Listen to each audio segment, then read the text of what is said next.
unabashed, the most unpredictable, becomes a headline, the most volatile, outrageous behavior, unsubstantiated narratives, a battle of personalities. Welcome to Grant Tamasha, a co-production of the Carnegie Endowment for International Peace and the Hindustan Times. I'm your host, Milan.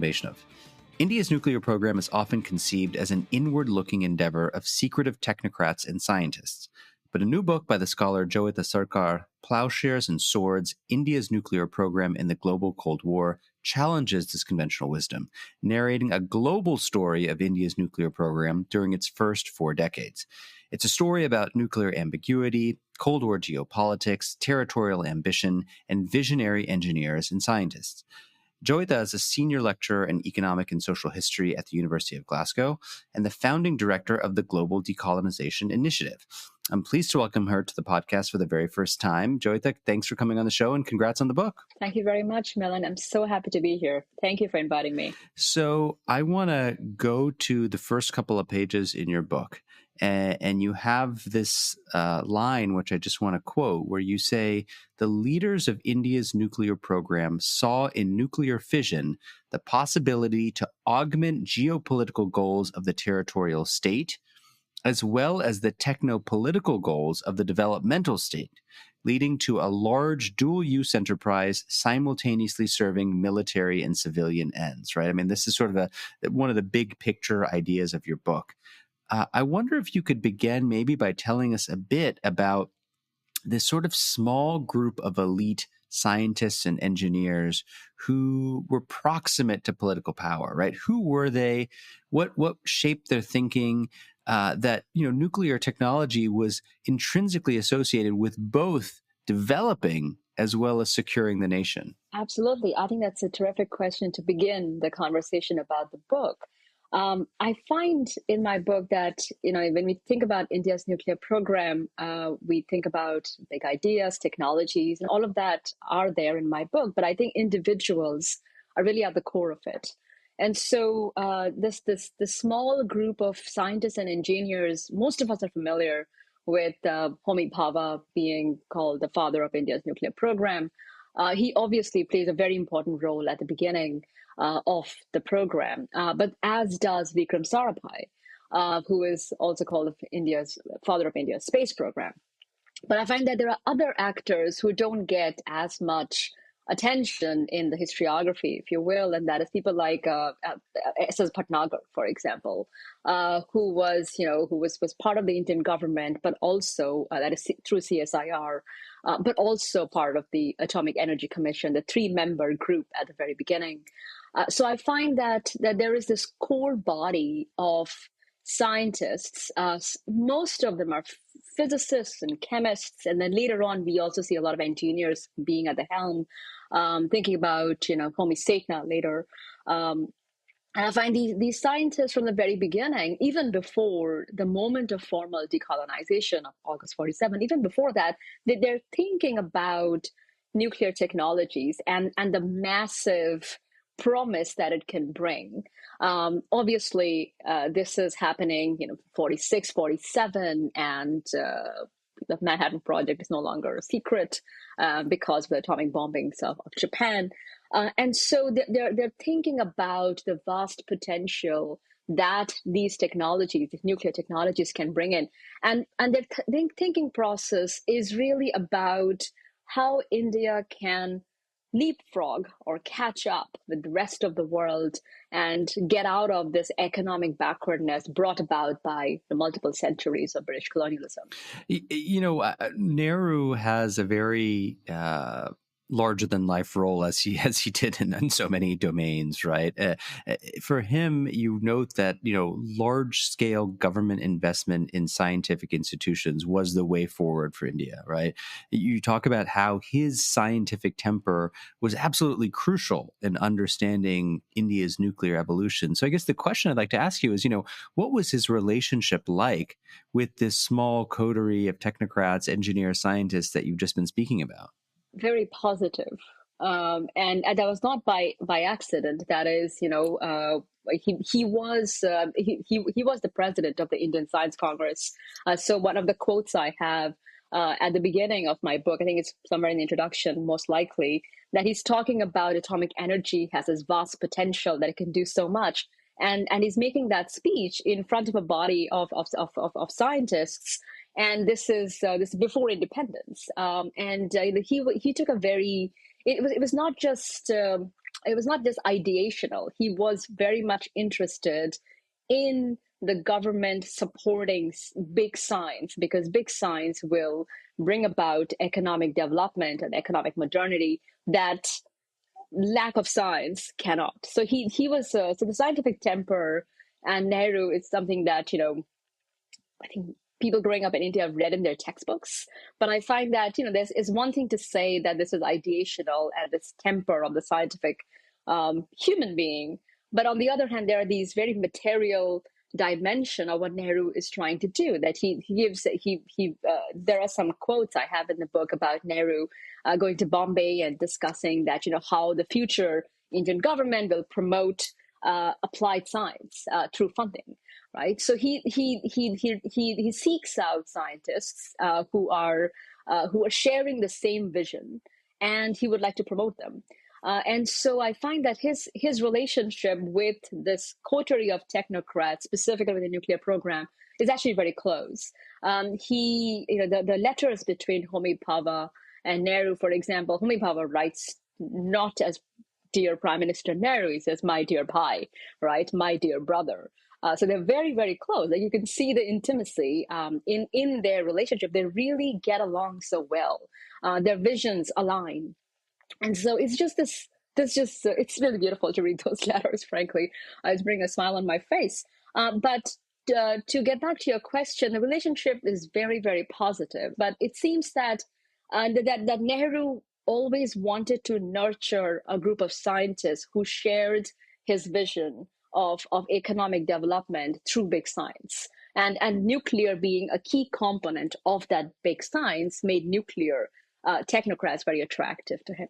And I'll give you one example from the book. I was just looking it up before our conversation, is that the first meeting between the Indian Atomic Energy Commission with a foreign partner, which was the French, actually took place in the Ministry of External Affairs in New Delhi, but in the Prime Minister's room.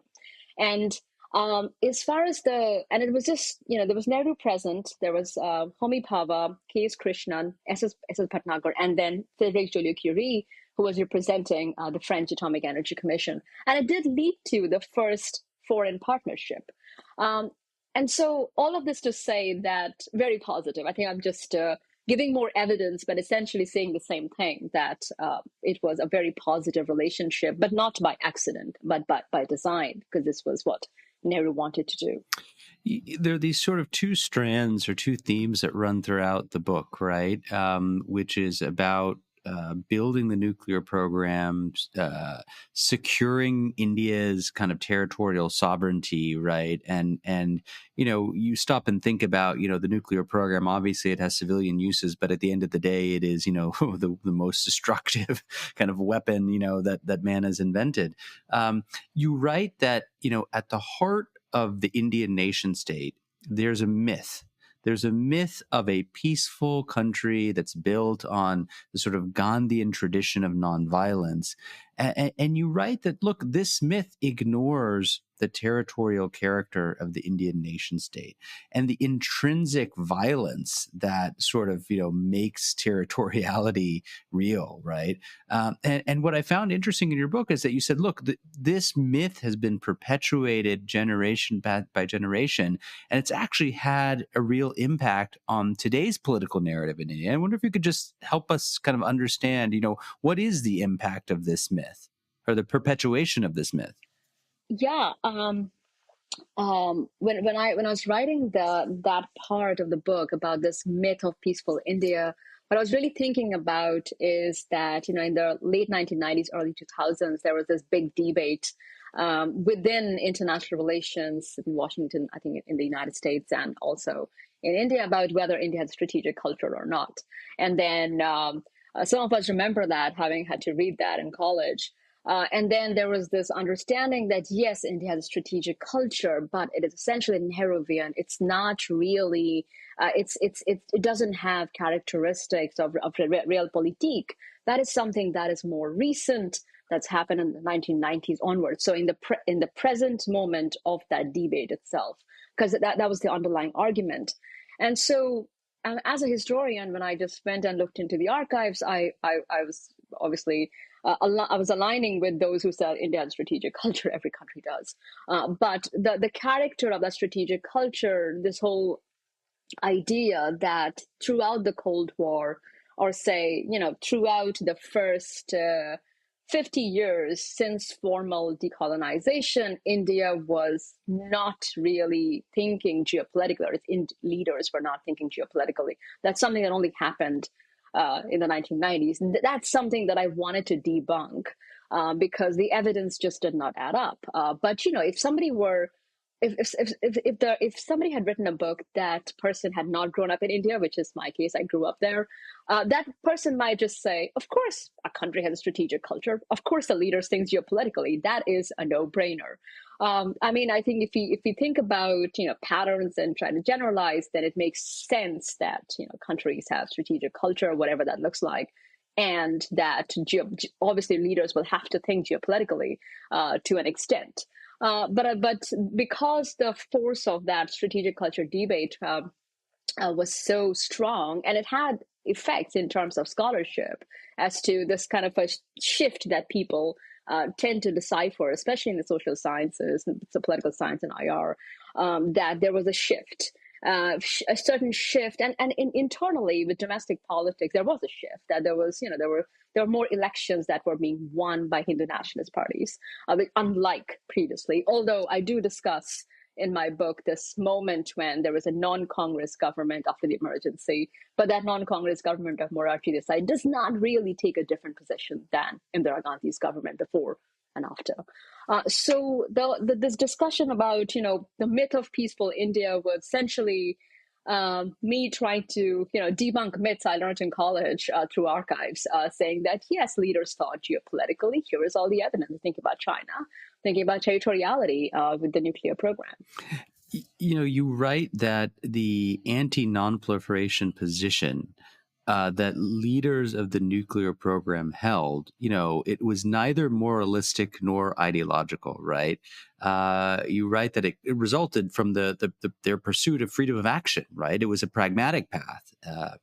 And you have this line where you say the deliberate ambiguity afforded by the expansion of the nuclear program allowed its leaders plausible deniability. And so, I was reading these passages and thinking, how did India get away with it, right? In a sense, they managed to kind of play all sides against each other. Tell us a little bit about, how they managed to kind of carve out this niche that allowed them to develop this program outside of the existing regime. Of course, much later through the U.S.-India civil nuclear deal, they managed to get certain exceptions, written into this regime. But tell us about the earlier period. I have a section in my book where I discuss that Indian policymakers who are taking on the non-proliferation regime, if you will, and they have this very clear position of opposing the regime, have their own identity as being that they're not exactly proliferators. They are rather policy innovators. And what does that mean is that India as a country had participated in the negotiation of the treaty that became the non-proliferation treaty, but did not sign it because it went against various kinds of I would say interests. And there is some discussion I have that the NPT did not really satisfy India's security interests. And it's something that, even somebody like V.C. Trivedi raised it with U.S. Interlocutors, because there were this Track 2 dialogue that took place in India with American Academy of Arts and Sciences folks who were essentially scientists at Harvard and MIT, close to the government, who wanted to test out what India really thought about the NPT. And so there are discussions about geopolitics and security in those Track 2 meetings that we don't hear about. So anyway, I find that the leaders of India's nuclear program, both the technocrats And the diplomats who are representing India at places like Geneva and New York really don't think that they are opposed to the regime or anything. They're carving a space that makes most sense to them in terms of freedom of action of their country as they see it. Now, your question is, how did they get away with it, right? How did they get away with it? And it has to do with, the Cold War politics to a large extent. And that is the US government really wanted India on its own side. India was this non-communist democratic government that was a counterweight to China. But some US governments were more willing to put up with India's freedom of action than others. So I would say the Kennedy administration was far more willing to tolerate and was sitting down and talking to Nehru, which changed radically after Kennedy's assassination, and Johnson had a very different take. But because India was this country that was not aligned on either side, but had maintained strong relations with the Soviet Union as well. I mean, prior to the 71 treaty, that made Indian policymakers able to negotiate with multiple parties because it created this possibility that, if we don't listen to the Indian policymakers now, they might just go to Moscow. And then Moscow felt sometimes the same way. So I think the structure of the Cold War also created various opportunities that Indian policymakers were able to make use of and serve their own ends. And by own ends, I mean freedom of action for the country, which is, the view from New Delhi versus the view from Washington, D.C. They're very different, I guess. We can all agree.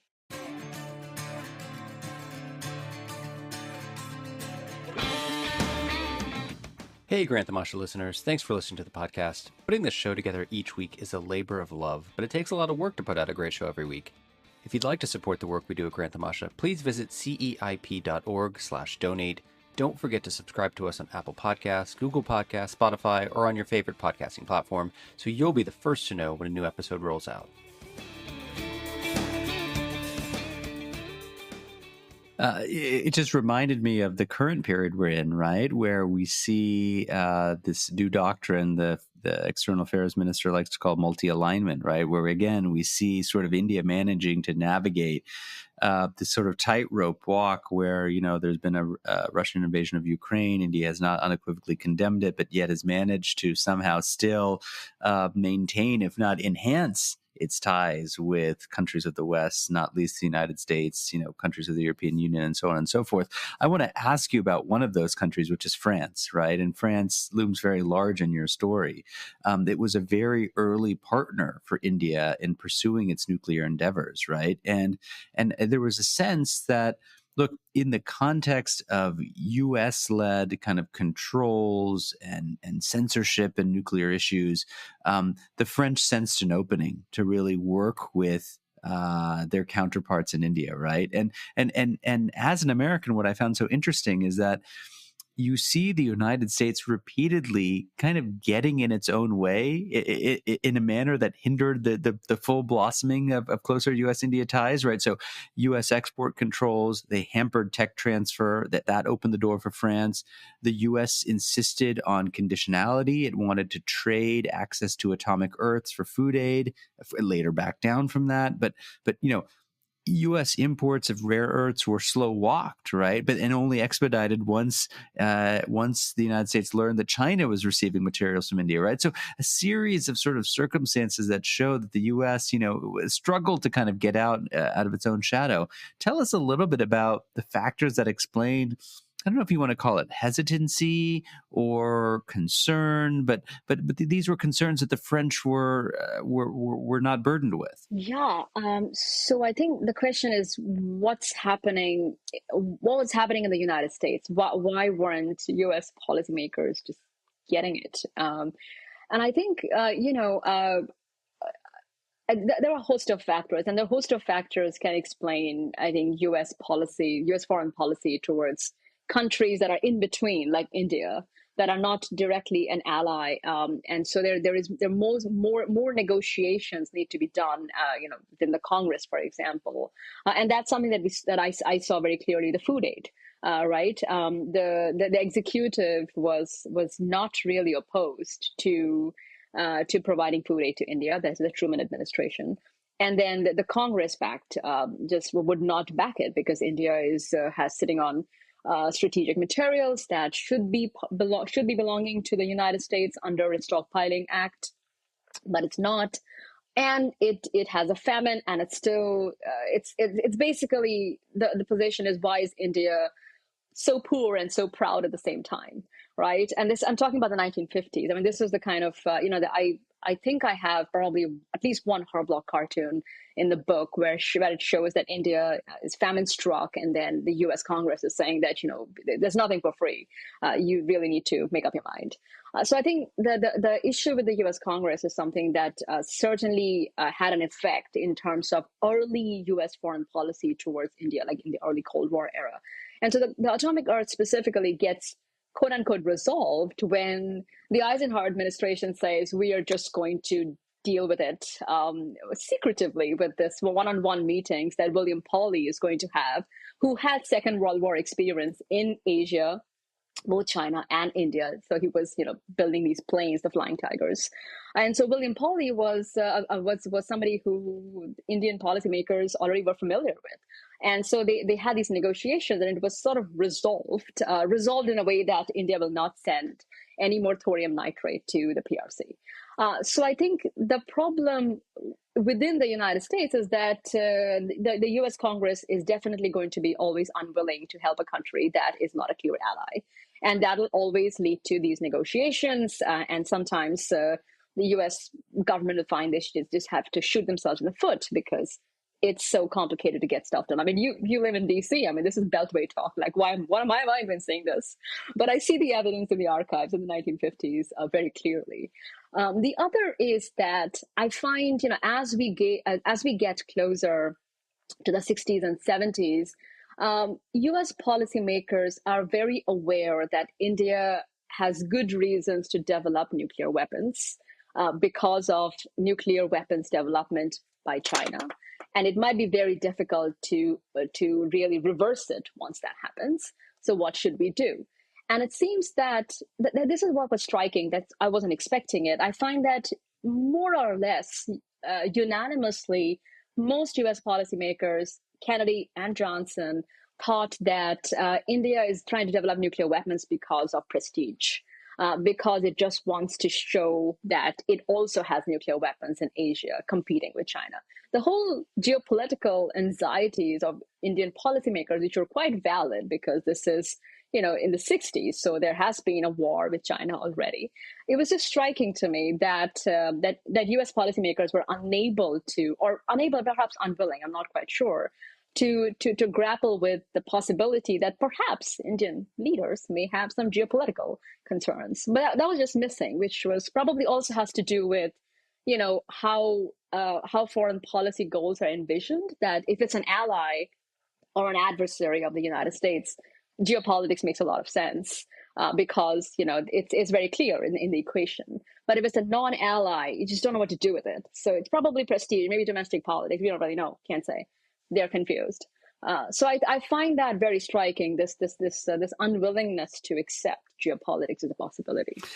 You note when you're talking about the Indian nuclear program that there's a kind of entrenched idea, right, in the literature of a kind of linear trajectory in the development of nuclear technology, right? So you first produce fissile material, you then develop explosive devices, you test those devices, you work towards the miniaturization of those weapons, you finally acquire delivery vehicles.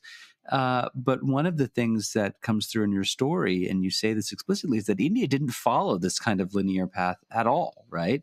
And I guess my question to you is, did it not follow this path as a product of kind of strategy, or was it opportunism? How do you explain this kind of non-linear trajectory that India followed? Yeah, I think that's a terrific question. And it's really, really important to reflect on why India pursued nuclear weapons and energy in such a complex, unique way. And I think the answer is a little bit of both. So was it strategic, or was it just, Was it just circumstances? I think there was the combination because export controls, for example, was something that it existed early on, but it became more comprehensive after India's first nuclear explosion of 1974, the Nuclear Suppliers Group, and then the suppliers group becoming bigger.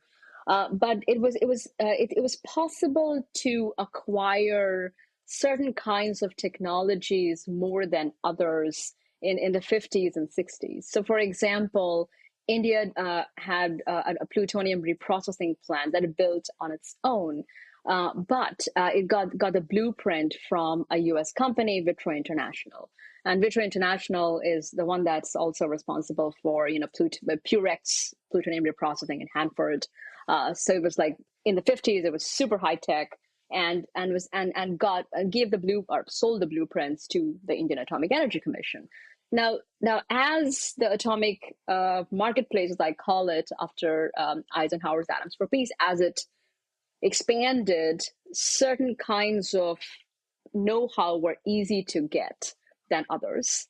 And so 60s and 70s, things were becoming more restrictive.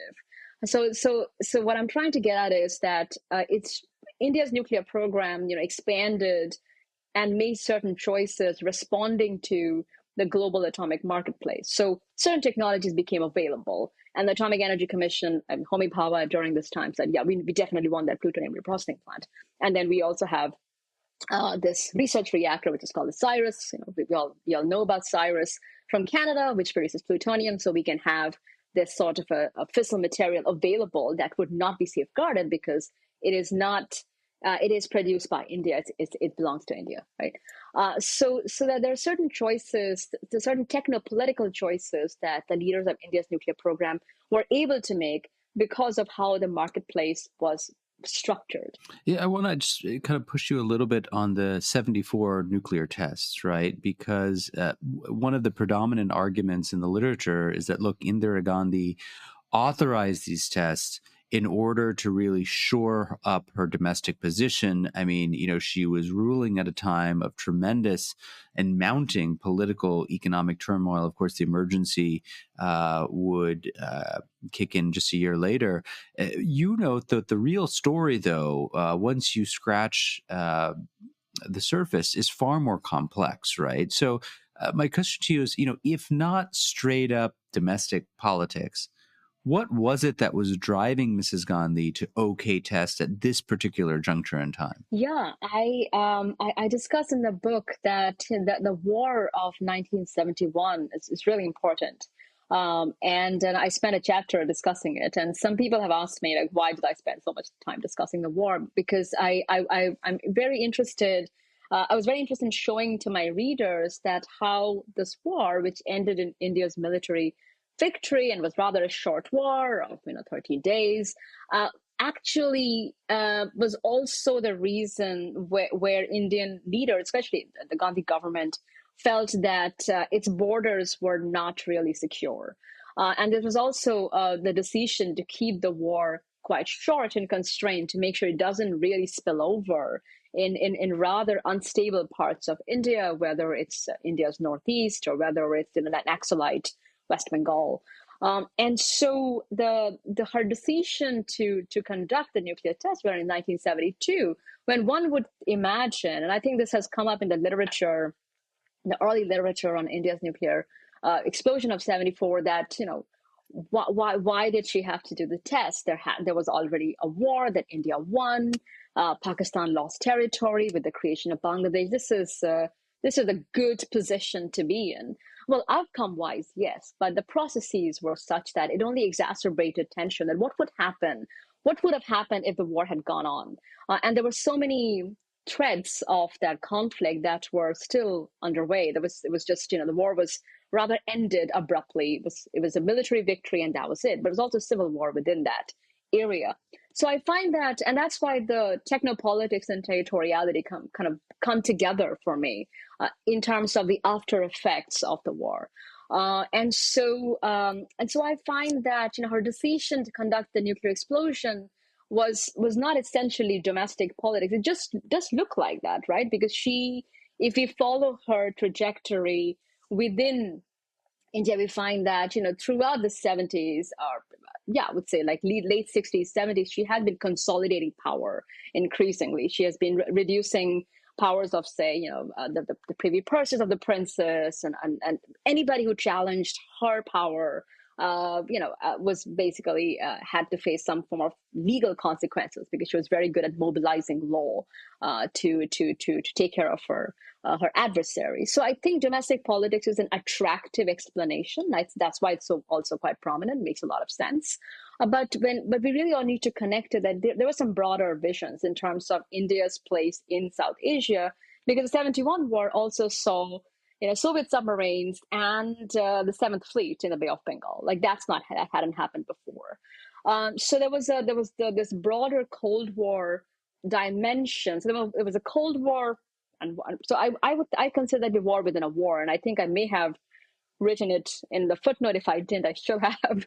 So I find that it's really important to understand that 71 war was not just a 13-day military victory of India. It was more complicated. But I understand why domestic politics is so attractive as an explanation, and has been so, because she had been consolidating her power within the government, within the domestic politics for several years before that.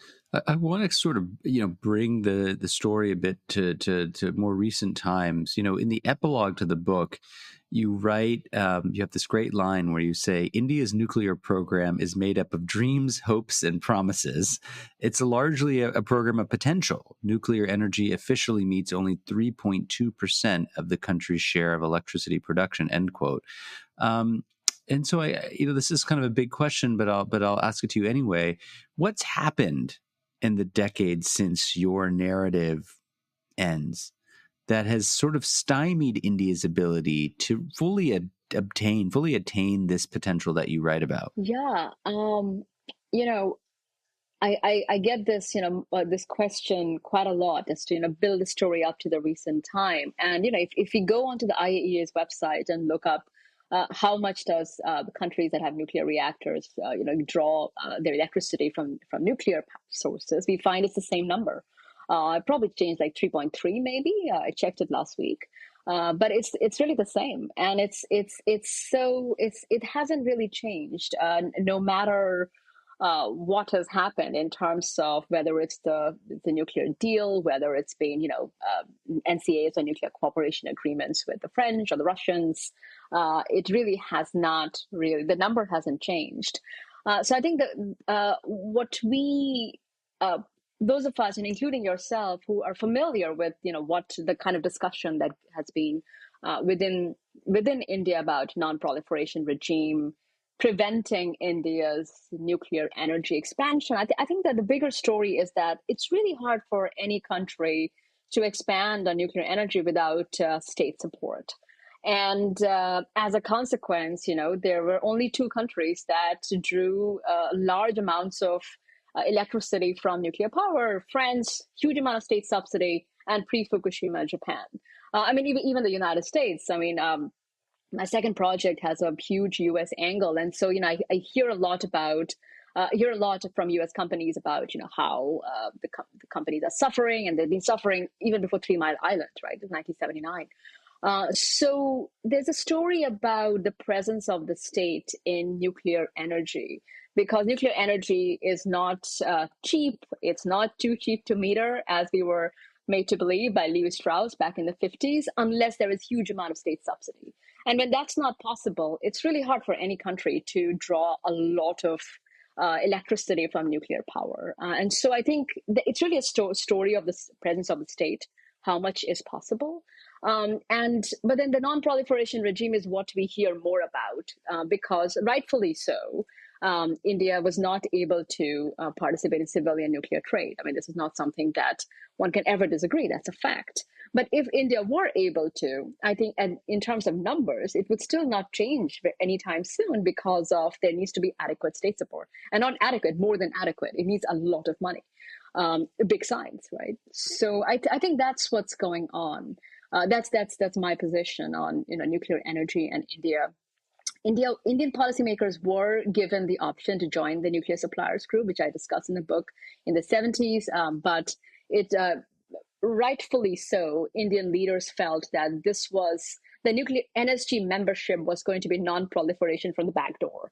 And this is a quote that I have from archives and the National Archives of India.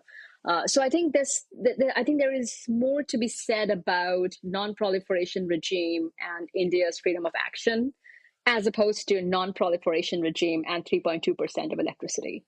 That'll be my take.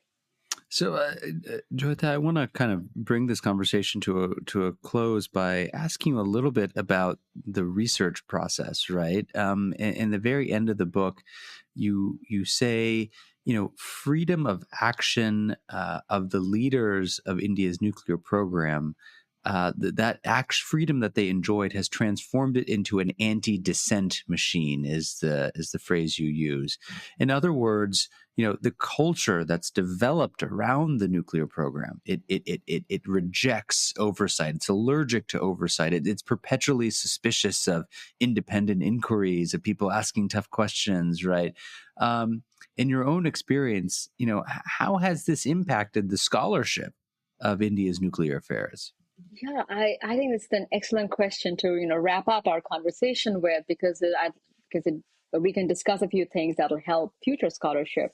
I think one of the chief outcomes is that the fact that we tend to think more about the 5 nuclear tests of 1998 more than the 74 tests is basically an example where whatever the leaders of India's nuclear program wanted us to believe, we did it, right? Because that was a peaceful nuclear explosion of 74. That's the official position. And 1998 is India went nuclear. And this is 2023. This is going to be 25 years of 1998 tests, and we're never going to hear about 74 in any of those conversations. If they do, I'll be delighted. So I think one of the effects is that it's that India is this indignant actor, rightful indignant actor, and the non-proliferation, which is unfair. And India did something peaceful, and then it went nuclear. So all of that basically, coming back to the original conversation about strategic culture debate and considering the Cold War era to be Nehruvian equated with non-realpolitik. So all of that we see in the literature. I mean, any social science book we pick up on India's nuclear program basically says that it's 1998 test, nuclear weapon test. So I think it certainly has an effect that those narratives have not been questioned. But with that said, I think there is quite a lot of opportunity because of the archives, and I think that's where my my first degree was in political science, and so I really drank a lot of the Kool-Aid myself. Because that's what my textbook said and what my professor said. And then the archives it just opened my mind. So I think because of the presence of the archives, now students and scholars can just go and draw their own conclusions. And I think that's something that I found very helpful. The reason I traveled so much for the book, I think there are a lot of archives. It also took me a while to finish writing as a consequence, is because I felt when I was doing interviews, I was hearing the same narratives repeated to me over and over again. Whether it was in Mumbai, whether it was in New Delhi, it was the same thing. And I felt that I was learning absolutely nothing in the interview. So you don't see a lot of interviews in my book, and deliberately so I just scrapped them. I didn't use them. I just went and did a lot of archives connecting the U.S. ones to the French ones with fortunately the Delhi ones too. So I was really able to triangulate data, which I never imagined, 12, 15 years ago I was able to do. So I think archives is something that future scholars should really double down on and challenge the narratives with evidence. My guest on the show this week is the scholar Jayita Sarkar. Her new book is called Ploughshares and Swords, India's Nuclear Program in the Global Cold War. It's a fascinating look at a global story of India's nuclear program and its evolution. It's been published by Cornell University Press. And I just want to say to all of our listeners out there, it is available via Cornell open access. So you can go online, download it, read it at your own leisure, which really is quite a testament, because it really does open it up to all kinds of scholars and students.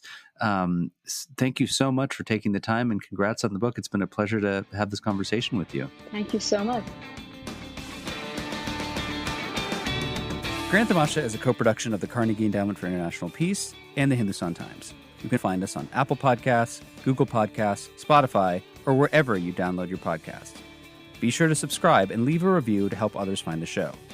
Tim Martin is our audio engineer, and Cliff Jayapranada is our executive producer. Production assistance comes from Nitya Lab. Thanks for listening, and see you next week.